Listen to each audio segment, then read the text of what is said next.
Toyota Corolla Cross inceleme videosu. Təqdim etdiyimiz avtomobil 2024 1K 2025 model olarak geçir ve elit komplektasiyadır.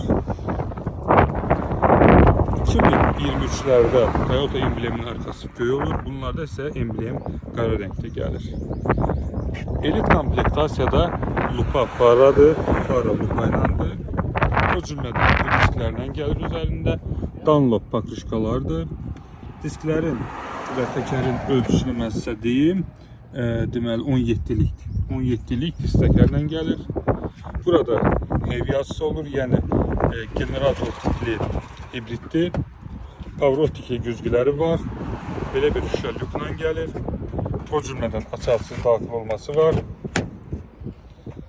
Salonda belə tam formalı monitor olur, klimat kontrol, auto hold, elektron ruşnu 2 ədəd açardan gəlir bu formada. Start stopdur. O cümlədən multirol. Multirolda isə funksiyalar odur ki, deməli avtopilot, yəni cruise kontrol, multimedianın idarə olunması funksiyaları var. Bu Çin sənətlərdir. Belə bir parça naxışlı salondan gəlir bu tipli. Amma isteğe uygun olarak istənilən renkte dəriyə də yığdırmaq mümkündür. Oturacaqların idarə olunması mexanikidir. Oturacaqlar mexaniki qaydada idarə olunur. Ayaq altısı arkada bagajda olur. Onu göstereceğim ben size. Belə bir yumaq üçün zamok olur oturacağın. Parçasını istəsəz çıxarıb yumaq, təmizləmə işləri üçün.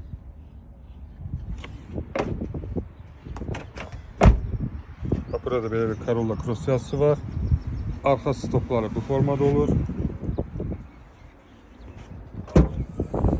Arka görüntü kamerası yoktu. İsteğe olarak əlavə ödənişdən qoymaq olar.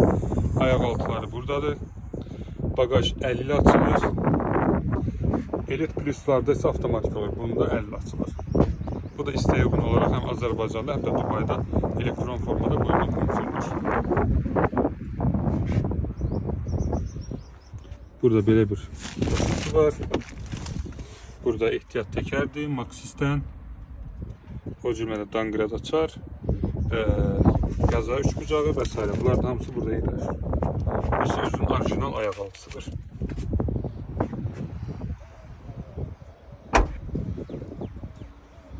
Yanacaq çəni sürücü tərəfdə yerləşir. Burada yine açarsız daxil olması var. Sürücü oturacağının idarə olunması bu formadadır. Düzgün idarə olunması burada yerləşir. Mərkəzi kilitləmə və s. funksiyaları da mövcuddur. Fara tənzimləmə, avto işıq var. Yanacaq çəni buradan açılır. Elektron göstəricilərdir. Elektrondur.